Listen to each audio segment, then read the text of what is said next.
arba'un fi ummati min amril jahiliyati la yatrukuhun al-fakhru bil ahsabi wa ta'nu fil ansabi wal istisqa'u bin nujumi wan niyahatu 'alal mayyit.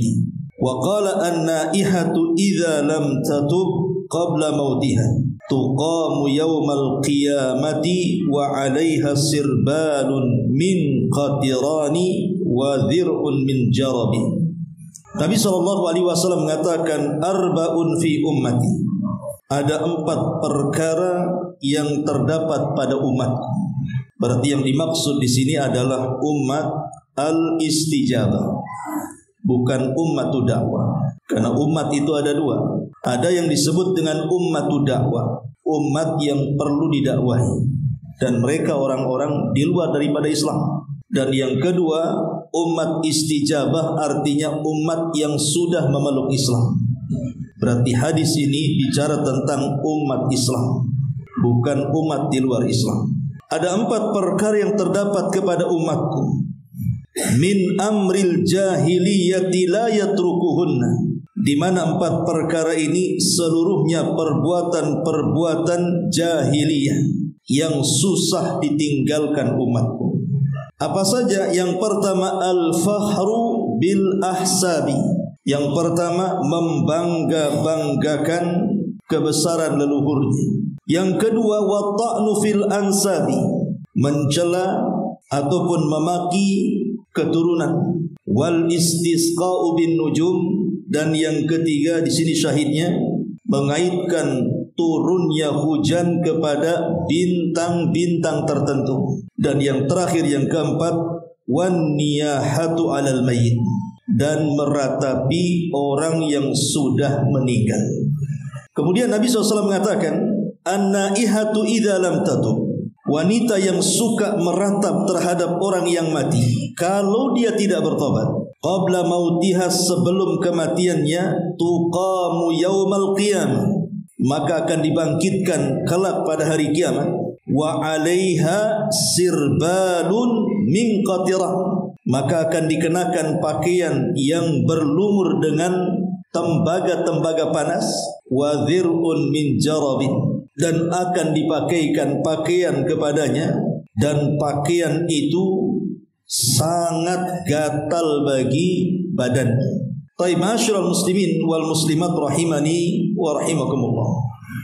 Di sini Nabi SAW mengingatkan kepada umatnya, termasuk kita umat Rasul SAW, tentang 4 perkara.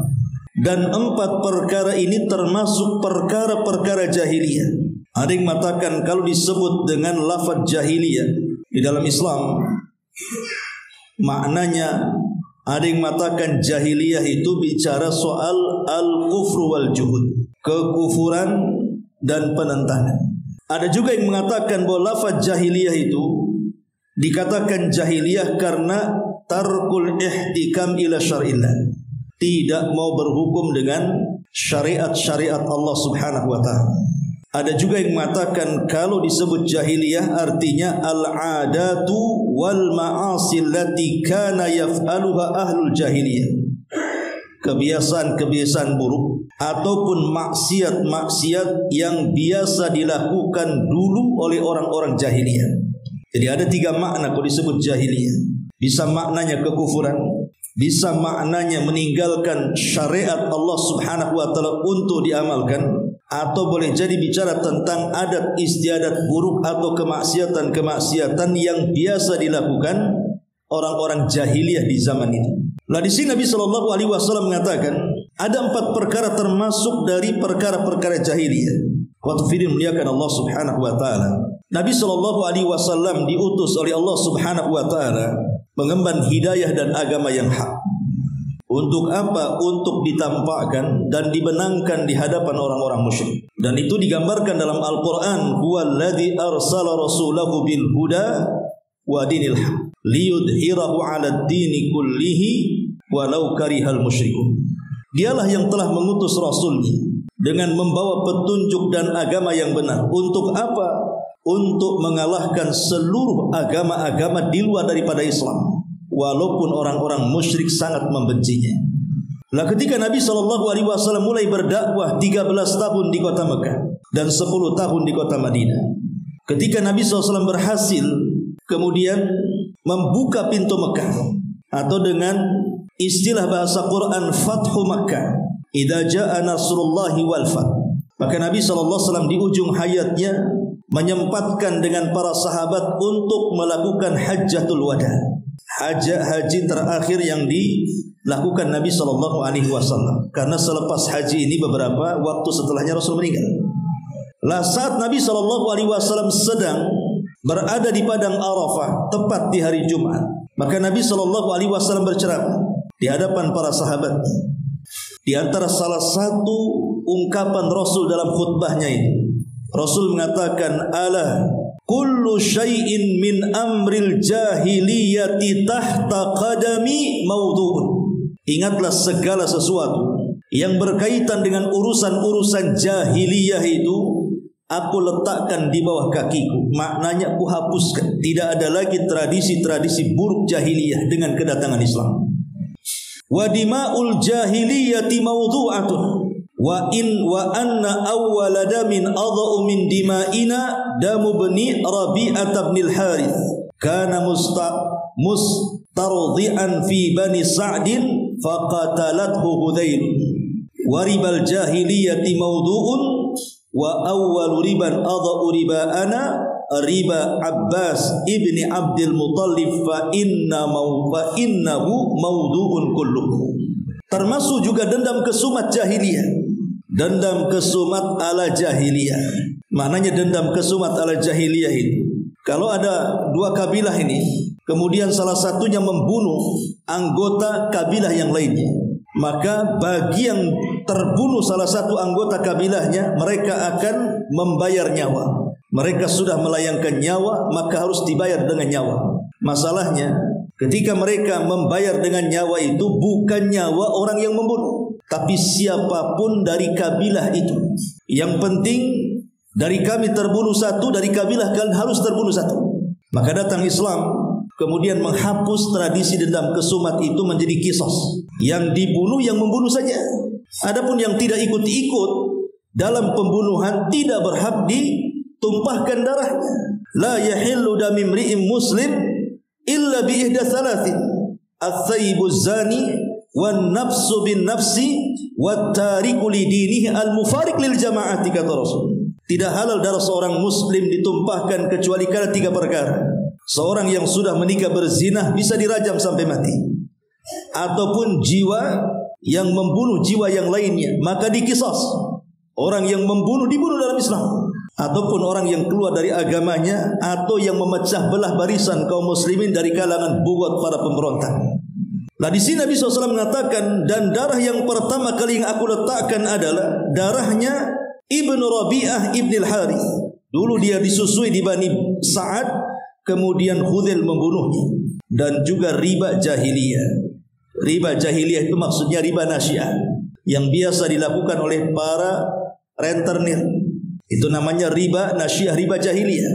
Maka aku hapuskan. Dan yang pertama kali riba yang aku hapuskan adalah ribanya Abbas ibni Abdul Muttalib. Dan itu paman Rasul sendiri. Semuanya aku hapuskan.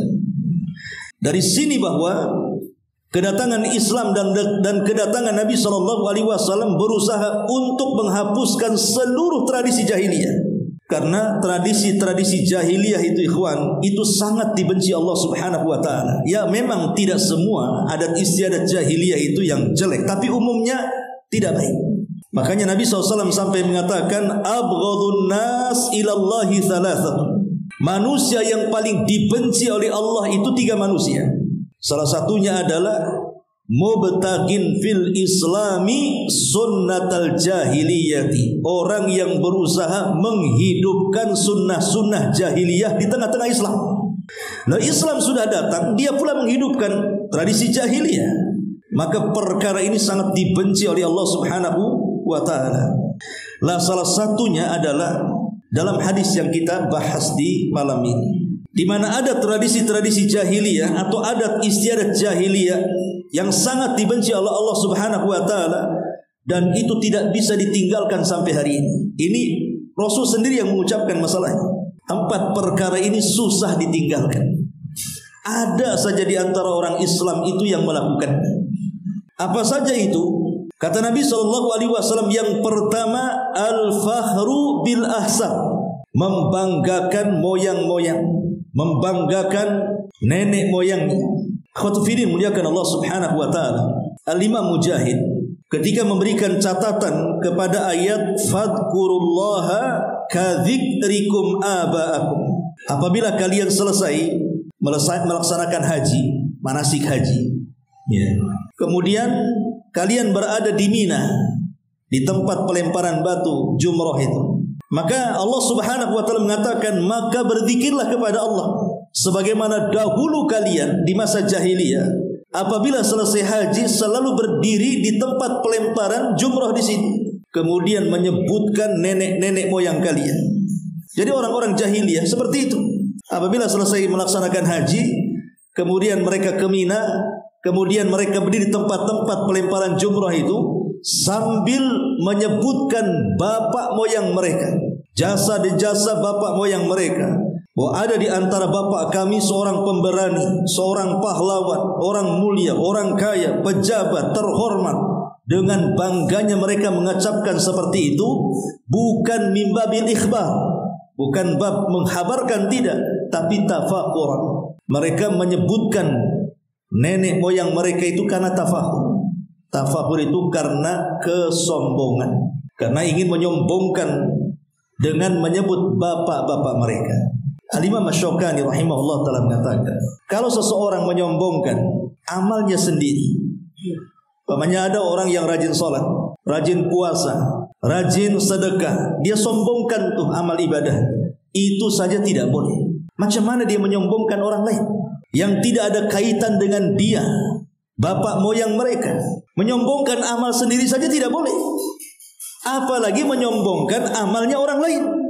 Makanya kemudian perkara ini sangat dicela, sampai-sampai Allah Subhanahu wa ta'ala mengatakan, alhaakumut takatsur hatta zurtumul maqabir, telah melalaikan kalian at-takatsur, berlomba-lomba mengejar dunia, hatta zur, sampai kalian menziarahi al-maqabir, kuburan-kuburan.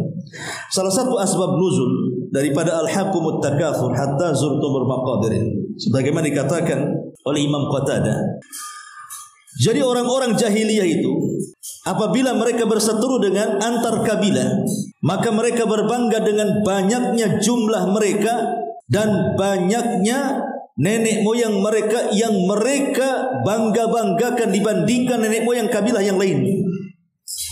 Jadi mereka mengatakan bahwa kami lebih banyak jumlahnya di antara kalian. Kemudian dihitung, jumlah kami ada sekian ribu, jumlah kalian sedikit saja. Kemudian mereka mulai masuk ke dalam kuburan, dihitungnya kuburan itu, dihitung satu-satu kuburan itu, sambil membanggakan kuburan-kuburan nenek moyang mereka. Tuh yang itu tuh mantan camat tuh, itu tuh mantan bupati, itu menteri. Oh yang sebelah sini tukang ojek enggak perlu.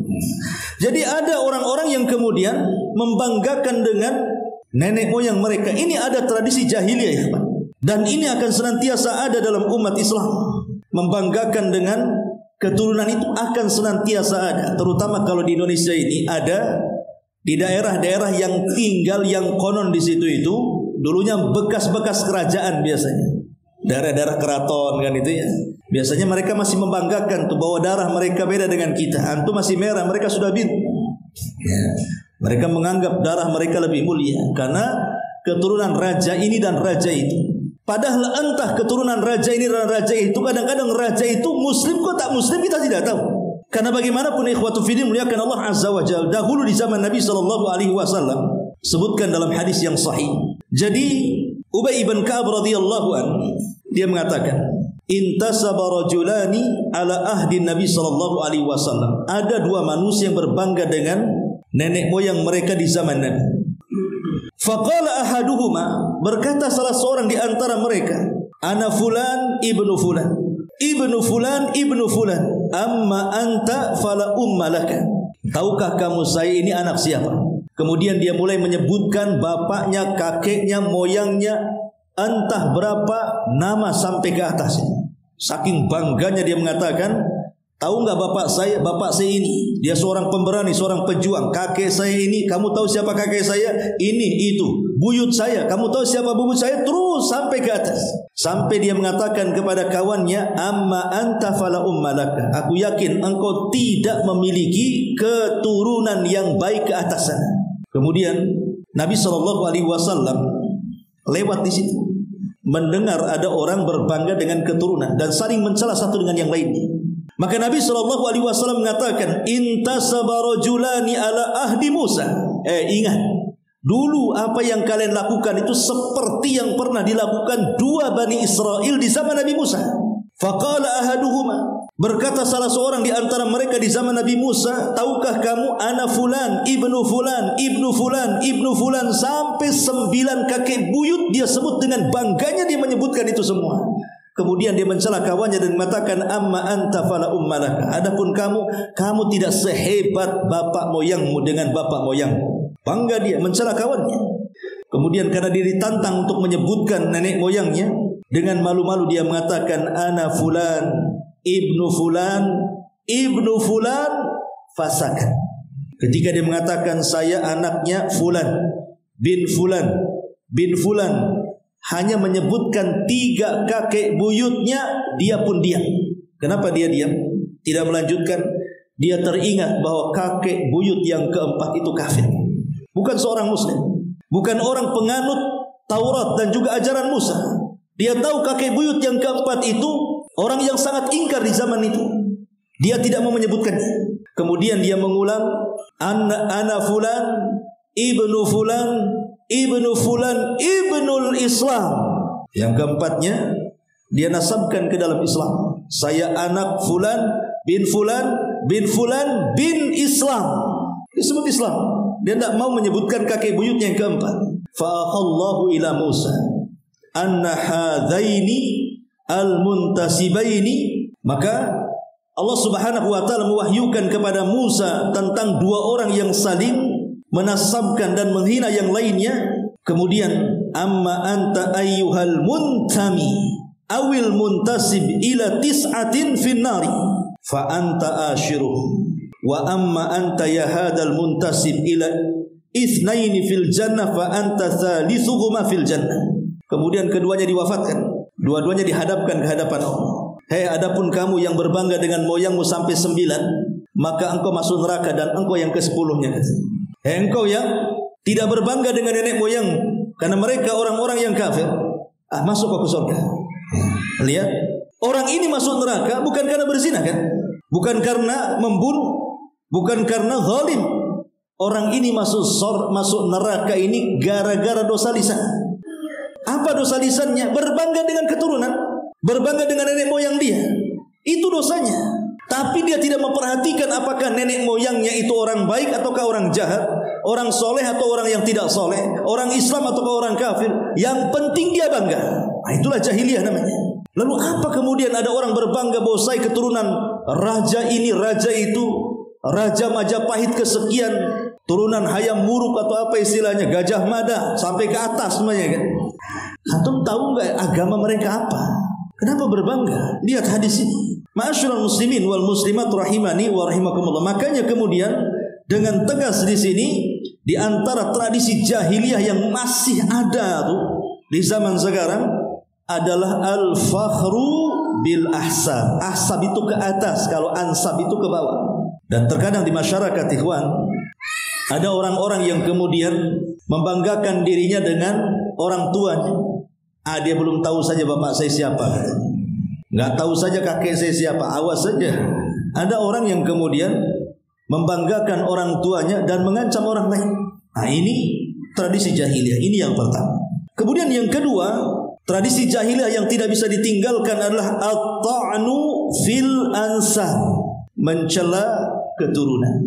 Mencela keturunan ini, ikhwan, ada 2 jenis yang disebutkan para ulama. Pertama, mencela dengan maksud lita'ir, dalam rangka mencela dan menyombongkan serta menghinakan orang lain. Dan itu banyak terjadi. Oh, dasar bapakmu, patutlah kok kayak gini. Bapakmu aja maling. Oh, patut kok jadi perampok kan? Bapaknya dicela. Jadi Ada orang yang kemudian mencela keturunan. Lah dengan cara ta'yir. Ta'yir itu ya tadi, dia membanggakan keturunannya dan menghina turunan orang lain. Atau dengan cara takdzib. Pamannya ada orang mengatakan, saya ini turunan ini. Oh, tidak benar. Kau dusta kau. Tidak boleh kita mendustakan orang yang mengaku dia turunan siapa. Pamannya, saya ini Habib, turunan Nabi. Jangan antum dustakan dulu. Karena Imam Malik mengatakan, asal orang yang mengatakan saya turunan ini dan itu, benarkan saja. Urusan dia dusta, urusan dia dengan Allah. Nggak ada urusan kita dengan dia. Kecuali kalau dia ada maksud di balik itu.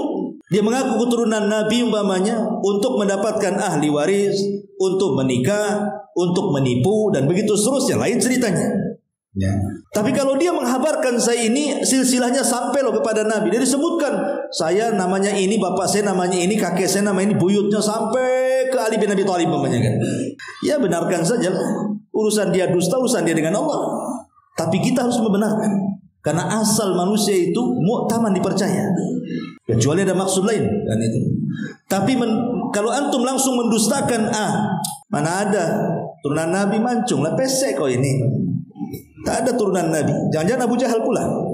Antum pula mendustakan dia. Urusan dia, dia berdusta atau benar itu urusan dia. Tapi kita tidak boleh mendustakan. Kecuali tadi ada maksud yang lain. Ya, umpamanya dia ada maksud ingin mendapatkan waris. Ada orang meninggal. Tiba-tiba ada orang asing mengatakan, saya anaknya. Anak dari mana? Orang kampung enggak kenal kamu. Di kakak pun tak ada. Mungkinlah kita katakan ini diingkari kan? Karena tidak ada bukti kan? Tujuannya mengambil waris ini. Ini penipu orang kayak gini. Bolehlah kalau seperti itu. Tapi kalau tidak ada maksud lain, dia hanya menghabarkan saja. Ya, maka itu termasuk at-ta'nu fil ansab. Tapi yang jelas begini, ikhwatu fillah muliakan Allah Subhanahu wa taala. Nabi sallallahu alaihi wasallam mengatakan, "Man batta'a bihi 'amaluhu lam yusri bihi nasabuhu." Siapapun yang lambat amalnya, siapapun yang lambat amalnya atau tidak banyak beramal saleh, itu tidak mungkin dikejar dengan nasabnya. Jadi tidak perlu kemudian kita berbangga dengan nasab ataupun mencela nasab. Karena dua-duanya tradisi jahiliyah. Karena nasab itu bukan sebuah kemuliaan yang bisa menyelamatkan kita dari azab neraka. Adapun kemudian ketika Nabi SAW mengatakan nikahilah wanita karena 4 perkara, salah satunya karena nasab, maksudnya biar kita ini memiliki keturunan baik. Biar kita ini memiliki keturunan baik kan gitu. Karena ada hadis walaupun sebagian ulama melemahkan bahwa kalau seseorang itu melakukan maksiat, terkadang maksiat ini akan diwarisi oleh anak-anak bahkan cucu-cucunya. Bisa saja terjadi seperti itu. Makanya kenapa dalam Islam itu ketika mencari jodoh saja harus mencari nasab yang baik supaya turunannya baik, gitu maksudnya. Tetapi berbangga dengan nasab tidak ada gunanya.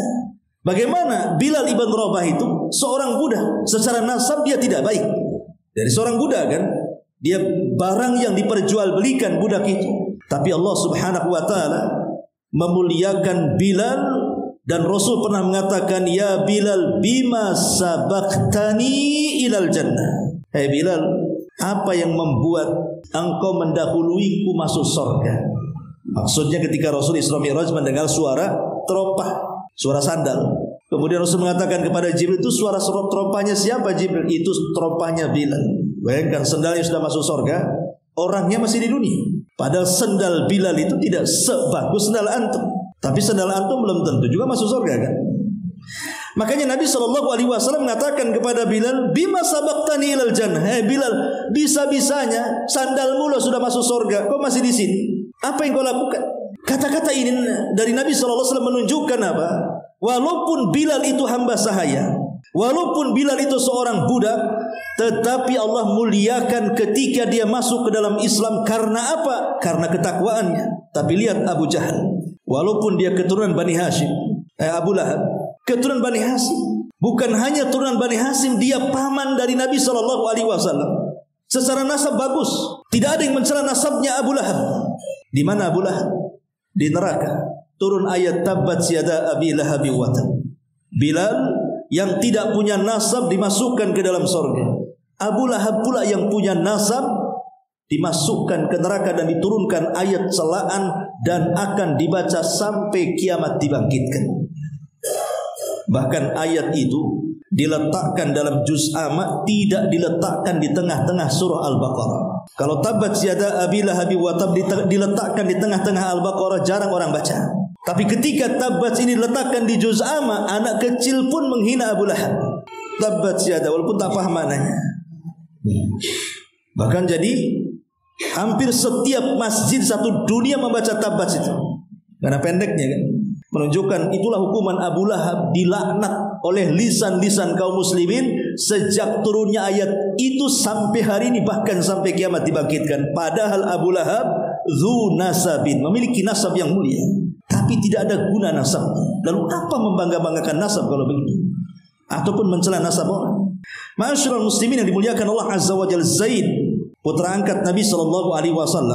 Karena di zaman itu ikhwan, bahkan di zaman sekarang masih ada juga kan, walaupun mungkin kasta-kasta itu adalah di daerah-daerah India masih berlaku tuh kasta-kasta. Oh, kasta ini kasta yang paling tinggi, kasta itu yang paling rendah. Kadang-kadang dihina, direndahkan, tidak layak memiliki pendidikan, tidak layak jadi orang kaya, jadi selebriti atau yang lainnya lah, tidak punya kedudukan di masyarakat. Tapi di tempat kita juga ada, walaupun tidak disebut kasta, tapi ada orang yang masih memandang orang lain itu dengan kehinaan. Entah kefakirannya, ya, entah mungkin kekurangannya, masih ada orang yang memandang orang lain itu dengan cara seperti itu kan. Sampai ada orang yang tidak mau menikahkan dengan orang yang dianggap rendah ekonominya, padahal orangnya soleh, padahal dia hafal Quran, padahal dia rajin ibadah. Itu jadi dipandang. Padahal kalau kita lihat Zaid ibn Harithah itu seorang maula kan, budak yang dimerdekakan Nabi SAW. Tapi dia menikah dengan siapa? Menikah dengan Zainab, wanita terhormat di zaman itu. Kenapa? Bukan karena budaknya, karena takwanya. Bilal ibn Rabah juga menikah dengan siapa? Bukan dengan budak. Istri Bilal itu dia saudari daripada Abdurrahman ibn Auf. Abdurrahman ibn Auf itu punya adik perempuan, itulah menikah dengan Bilal. Karena Islam itu tidak pernah membeda-bedakan Anda mantan budak, Anda orang merdeka. Tidak ada guna dalam Islam itu kasta-kasta seperti itu. Makanya Nabi SAW dengan tegas mengatakan, la fadla bainal arabi wal a'jam walal aswad alal ahmar illa bitaqwallahi azza wa jalla. Tidak ada bedanya Anda orang Arab, Anda non-Arab, Anda orang berkulit hitam, putih ataupun merah, kata Rasul, yang membedakan di antara kalianlah takwa. Kemudian Rasul membaca firman Allah Subhanahu wa taala, inna akramakum indallahi atqakum. Karena pada hari kiamat ikhwan, Allah mengatakan fala ansaba bainahum yauma idzin. Pada hari kiamat di hadapan Allah itu nasab tidak akan berguna. Bahkan ada istri lari dari suaminya, anak lari dari orang tuanya, saudara lari dari saudaranya. Yauma yafirrul mar'u min akhi wa ummihi wa abi wa sahibatihi wa banihi likulli imri'in minhum yauma idzin sya'nun yughni. Kenapa kok semua pada lari? Karena mereka kalau berdekatan dengan suami dekat dengan istri, anak dekat dengan orang tua dekat dengan anak, saudara dekat dengan saudaranya, mereka takut hak mereka akan diambil. Maka mereka akan saling lari dan menjauh. Tapi mereka akan dikejar-kejar, bukan karena itu suaminya, bukan karena itu istrinya, bukan karena itu anaknya, bukan karena itu orang tuanya dikejar, tapi mengejar itu untuk mengambil haknya. Karena kita di dunia ikhwan, seorang suami terkadang kita lalai tidak memberikan hak yang selayaknya kepada istri, atau sebaliknya. Atau ada orang tua yang lalai tidak memberikan hak kepada anaknya, atau sebaliknya. Atau kita ini belum layak memberikan hak kepada saudaranya, atau sebaliknya. Di dunia kita bisa berpura-pura kan, berpura-pura, bahkan kita merasa kita sudah memberikan hak padahal tidak. Tapi di akhirat semua akan tampak jelas. Makanya kenapa yang satu lari ke sana, yang satu lari ke sini? Karena takut dituntut haknya. Tapi tetap saja mereka akan tertuntut haknya di hadapan Allah Subhanahu wa taala. Fala ansaba bainahum yauma idzin. Tidak ada nasab pada hari itu, karena nasab terputus. Bahkan lihat kisah Ibrahim dengan Azar, ayahnya. Disebutkan dalam Sahih Bukhari, hadis daripada Abu Hurairah radhiyallahu anhu. Jadi Rasulullah SAW menceritakan, satu hari Ibrahim ini yalqa Ibrahimu abah Azar yaumal qiyamah. Jadi Ibrahim itu kelak pada hari kiamat akan dipertemukan dengan ayahnya Azar. Dan Azar di dunia pemahat patung, pembuat patung, penjual patung, penyembah patung, pengambil hasil dari jual patung. Wah, itulah Azar, ayahnya Ibrahim. Dinasihati masuk Islam, tidak mau. Justru dia mengusir Ibrahim dan mengancam untuk merajamnya. Akhirnya Azar mati kafir. Pada hari kiamat, padahal Ibrahim sangat-sangat mencintai ayahnya, tapi Allah takdirkan ayahnya mati kafir. Lah pada hari kiamat, kata Rasul, akan dipertemukan tuh Ibrahim dengan Azar. Dan ketika itu Ibrahim melihat Azar itu wajahnya penuh dengan debu. Kemudian Ibrahim alaihi salatu wassalam berkata kepada ayahnya, "Alam aqul laka la ta'sini?" Kata Ibrahim alaihi salatu wassalam, "Sudahkah aku katakan kepadamu, wahai ayahanda, engkau jangan menentang aku di dunia. Kenapa kau tidak ikut agamaku?" Fayaqulu lahu abu, maka Azar mengatakan kepada Ibrahim, "Fal yauma la 'asi." Ya, memang di dunia aku menentangmu, tapi sekarang aku tidak akan menentangmu. Berguna kalimat ini di akhirat? Gak akan berguna. Kalimat ini berguna kalau di dunia, tapi di akhirat tidak berguna. Walaupun dia mengatakan sekarang aku akan nurut mengikuti ajaran wahai anakku, tidak bisa. Tapi Ibrahim namanya anak, masih sayang dengan Azar ayahnya. Dia berdoa kepada Allah dan mengatakan, "Ya Rabb, innaka wa'adtani alla tahzini yauma yub'atsun." Ya Rabb, sesungguhnya engkau telah berjanji kepadaku bahwa engkau tidak akan membuat aku sedih di hari manusia dibangkitkan. Kemudian dia mengatakan, "Wa ayyu hizzi ahza min abil ab'ad." Maka Ibrahim mengatakan, dan kehinaan apa lagi yang lebih hina ketika aku dijauhkan daripada ayahku, hai Rabb. Jadi Ibrahim seolah-olah meminta kepada Allah agar selamatkan ayahnya. Tetapi Allah subhanahu wa ta'ala mengatakan, "Ya Ibrahim, inni haramtul jannata alal kafirin." Ibrahim, kau sudah tahu, aku haramkan sorga siapapun bagi orang yang kafir. Mau ayahmu, mau siapapun, kalau dia kafir, ku haramkan sorga masuk. Maka kemudian dikatakan kepada Ibrahim, "Ya Ibrahim, apa yang ada di bawah kedua kakimu itu?" Maka Ibrahim melihat seekor anjing hutan yang sangat kotor sekali. Kemudian diangkatlah kaki anjing itu dan dilemparkan ke dalam neraka. Maka seperti itulah ayahanda wahai Ibrahim. Lihat, sekelas Ibrahim alaihi salatu wassalam, kurang apa Ibrahim? Khalilur Rahman, kekasih Allah, ulul azmi minar rusul, abul anbiya dan abu tauhid, pemimpinnya para tauhid, pemimpinnya para nabi, bapaknya para nabi, kekasihnya Allah azza wa jalla. Tidak ada yang kurang bagi Ibrahim. Tapi Ibrahim tidak bisa menyelamatkan ayahnya, kan? Tidak bisa menyelamatkan ayahnya, padahal dia seorang nabi. Apatah lagi kita yang bukan nabi. Makanya wajar kalau Rasul mengatakan kepada Fatimah dan mengatakan, "Ya Fatimah binta Muhammadin salini ma syi' la ugni anki minallahi syai'an." Hei Fatimah, mumpung di dunia, minta dunia kepadaku, ku kasih, kata Rasul. Tapi aku tidak bisa menyelamatkan kamu di akhirat. Kau sendiri yang akan menyelamatkan kamu dengan amalan. Kalau Nabi saja tidak mampu menyelamatkan putra dan putrinya kelak pada hari kiamat, dan yang akan menyelamatkan adalah amal solehnya, apalagi kita. Lalu apa gunanya berbangga dengan nasab dan mencela nasab? Kalau nasab sendiri nanti pada hari kiamat tidak ada gunanya. Ma'asyiral muslimin yang dimuliakan Allah subhanahu wa ta'ala, maka dari sinilah kita tahu bahwa di antara tradisi jahiliyah yang kedua adalah at-ta'nu fi al-ansab, mencela nasab. Kemudian yang ketiga, al-istisqa'u bin nujum. Ini sudah saya jelaskan minggu yang lalu. Maksudnya istisqa' bin nujum ini, umpamanya ada bintang tertentu muncul, kemudian dia mengatakan tiba-tiba hujan. Hujan ini gara-gara munculnya bintang ini, gara-gara munculnya bintang ini. Itu namanya istisqa' bil anwa. Atau lebih daripada itu, bukan hanya menjadikan sebab turunnya hujan, tapi dia mengatakan bintang itulah, gara-gara bintang itu turun hujan. Jadi seolah-olah yang menurunkan hujan itu bintang. Dua-duanya kesyirikan. Mau menjadikan bintang itu sebab turunnya hujan, padahal ja'ala sabab ma laysa bis sabab, dia telah menjadikan sebab yang bukan sebab, maka ini jatuh kepada syirkul asghar.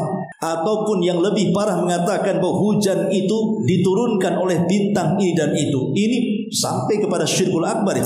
Dari sini kita diajari dalam ilmu tauhid bahwa kita ini diperintahkan oleh Allah untuk menggantungkan hati kita itu hanya kepada Allah. Jangan menggantungkan kepada yang tidak ada kaitan dengan gantungan. Bukankah Allah mengatakan qul huwallahu ahad, Allahus samad. Samad itu artinya tempat bergantung. semua makhluknya. Kemudian juga yang keempat, yang terakhir, kata Nabi SAW, wan niyahatu 'alal mayyit. Dan di antara tradisi jahiliyah adalah seseorang itu meratapi orang mati. Menangis saat ada kematian itu tidak ada masalah, ikhwan. Umpamanya salah seorang di antara keluarga kita yang kita cintai meninggal dunia, entah istrinya, entah suaminya, entah anaknya, entah orang tuanya, kemudian kita menangis, itu tidak ada masalah. Karena Nabi SAW saat kematian Ibrahim putranya, Nabi menangis juga. Sampai ada seorang sahabat namanya Sa'd bin Ubadah, pemimpin Khazraj ini, bertanya kepada Rasul dan mengatakan, "Ya Rasulullah, ma hadza?" Wahai Rasul, apa ini maksudnya? Kenapa kau menangis seperti itu? Saking sedihnya Rasul sampai menangis meneteskan air mata. Maka Nabi mengatakan kepada Sa'd ibn Ubadah, "Hadhihi rahmatun ja'alaha Allahu fi qulubi ibadihi. Innama yarhamullahu min ibadihi ruhama," kata Rasul. Ya Sa'd, tangisan ini Allah jadikan rahmat di hati-hati hambanya.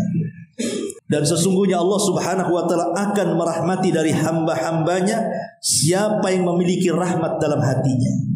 Artinya kalau seandainya orang itu menangis karena ada kematian, ada kemalangan di antara keluarga kita, itu wajar. Itu karena kita ini merasa sedih dan kasihan. Maka Nabi SAW juga pernah menangis saat menziarahi kuburan orang tuanya. Menangis Rasul. Dia teringat bagaimana dahulu orang tuanya, kemudian dia menangis.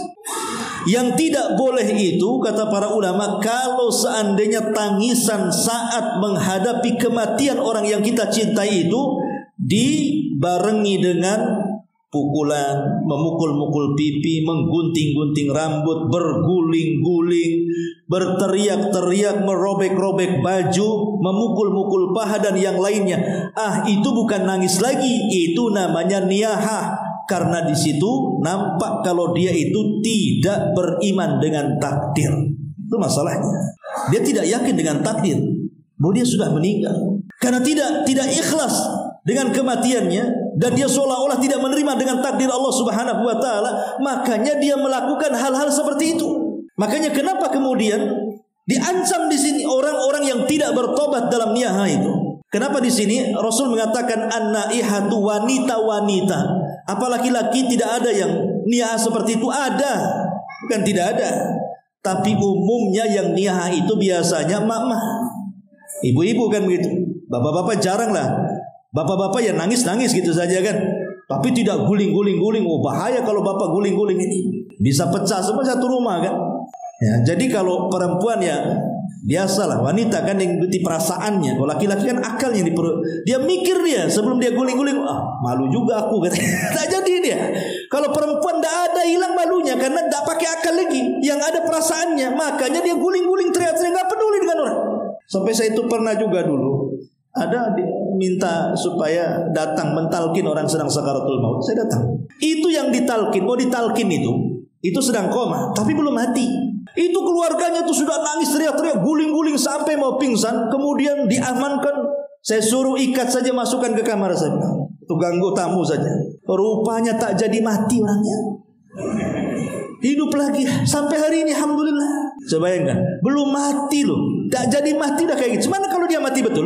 Nah itulah kadang-kadang perempuan ya memang seperti itu. Ya, insyaallah umat di sini enggak, tapi mungkin ada gitu saja. Udah Isya, subhanakallah bihamdika, asyhadu an la ilaha illa anta, astaghfiruka wa atubu ilaik. Allahu taala alam. Assalamualaikum warahmatullahi wabarakatuh.